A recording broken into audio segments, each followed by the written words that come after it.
ಪ್ರೀತಿಯ ವಿದ್ಯಾರ್ಥಿಗಳಿಗೆ ಪ್ರಾಣಿಗೆ PUC ಟಾಪರ್ ಕ್ಲಾಸಸ್ಗೆ ಸ್ವಾಗತ. ಇವತ್ತು ನಾವು ದ್ವಿತೀಯ PUC ಇತಿಹಾಸ ಹಿಸ್ಟ್ರಿ ಸಬ್ಜೆಕ್ಟ್ನ ಬ್ಲೂಪ್ರಿಂಟ್ ನೋಡೋಣ. ಇದೊಂದು ಸ್ಕೋರಿಂಗ್ ಸಬ್ಜೆಕ್ಟ್ ಆಗಿದ್ದು ಇದರಲ್ಲಿ ಬಹಳ ಸುಲಭವಾಗಿ ಅಂಕಗಳನ್ನು ಪಡೆದುಕೊಳ್ಳಬಹುದು. ಈ ಇತಿಹಾಸ ಇದರಲ್ಲಿ 8 ಅಧ್ಯಾಯಗಳು ಒಳಗೊಂಡಿದ್ದು ಇದರಲ್ಲಿ ಮೊದಲನೇ ಅಧ್ಯಾಯ ಪೀಠಿಕೆ. ಇದರಲ್ಲಿ 1 ಅಂಕದ್ದು 1 ಪ್ರಶ್ನೆ ಹಾಗೂ 2 ಅಂಕದ 2 ಪ್ರಶ್ನೆ. ಇದರಲ್ಲಿ ಒಟ್ಟಾಗಿ 5 ಅಂಕಗಳು. ಹಾಗೆ ಇದರಲ್ಲಿ ಶಿಲಾಯುಗ ಮತ್ತು ಲೋಹಗಳ ಯುಗ ಇದರಲ್ಲಿ 2 ಅಂಕದ ಒಂದೇ ಪ್ರಶ್ನೆ ಬರುತ್ತೆ. ಇದನ್ನು ಲಾಂಗ್ ಕ್ವಶನ್ಗೆ ಓದೋ ಅವಶ್ಯಕತೆ ಇಲ್ಲ. ಹಾಗೆ ಮೂರನೇ ಅಧ್ಯಾಯ ಸಿಂಧೂ ನಾಗರಿಕತೆ. ಇದರಲ್ಲಿ 2 ಅಂಕದ್ದು 1 ಪ್ರಶ್ನೆ ಹಾಗೂ 1 ಅಂಕದ 2 ಪ್ರಶ್ನೆ. ಒಟ್ಟಾಗಿ 4 ಅಂಕಗಳು ಈ ಸಿಂಧೂ ನಾಗರಿಕತೆಯಲ್ಲಿ ಬರುತ್ತವೆ.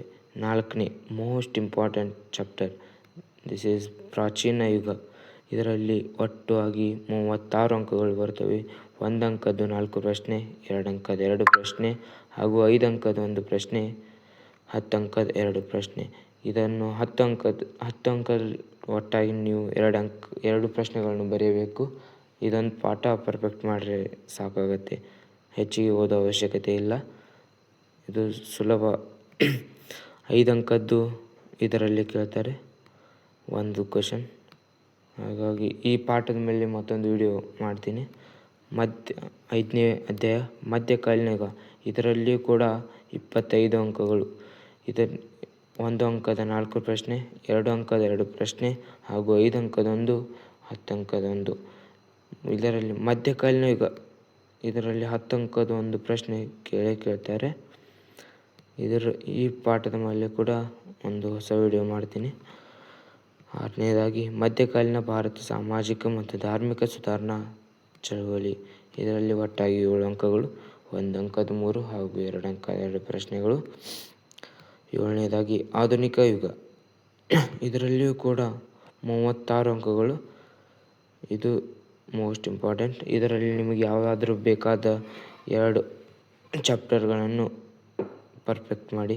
ಒಂದು ಆಧುನಿಕ ಯುಗ ಇಲ್ಲಾದ್ರೆ ಪ್ರಾಚೀನ ಯುಗ. ಇವು 3 ಪರ್ಫೆಕ್ಟ್ ಮಾಡಿರಿ ಅಂದ್ರೆ ಆರಾಮ್ ಸ್ಕೋರ್ ಆಗುತ್ತೆ. ಪ್ರಾಚೀನ ಯುಗ ಮತ್ತು ಮಧ್ಯಕಾಲೀನ ಯುಗ ಹಾಗೂ ಆಧುನಿಕ ಯುಗ ಮೋಸ್ಟ್ ಇಂಪಾರ್ಟೆಂಟ್ ಚಾಪ್ಟರ್ಸ್. ಇದರಲ್ಲಿಯೂ ಕೂಡ 1 ಅಂಕದ 6 ಪ್ರಶ್ನೆ, 2 ಅಂಕದ 3 ಪ್ರಶ್ನೆ ಹಾಗೂ 5 ಅಂಕದ 2 ಪ್ರಶ್ನೆ. ಇದರಲ್ಲಿ 5 ಅಂಕದ್ದು ಆಧುನಿಕ ಯುಗ ಒಂದು ನೆಟ್ಟಾಗಿ ನೋಡ್ಕೊಂಡ್ರೆ 5 ಅಂಕದ್ದು 2 ಪ್ರಶ್ನೆ ಬರಿಬೋದು ಹಾಗೂ 10 ಅಂಕದ 1 ಹಾಗೂ ಇದರಲ್ಲಿ ಕಾಲಾನುಕ್ರಮ 2 ಪ್ರಶ್ನೆಗಳನ್ನು ಕೇಳ್ತಾರೆ ಹಾಗೂ ಪ್ರಾಚೀನ ಯುಗದಲ್ಲಿ ಒಂದು ಪ್ರಶ್ನೆ, ಮಧ್ಯಕಾಲೀನಲ್ಲಿ 1 ಪ್ರಶ್ನೆ. ಕಾಲಾನುಕ್ರಮ ನೋಡ್ಕೊಳ್ಳಿ. ಅದರ ಮೇಲೆ ಒಂದು ವಿಡಿಯೋ ಮಾಡ್ತೀನಿ. 10 ಅಂಕದ್ದು ಆಧುನಿಕ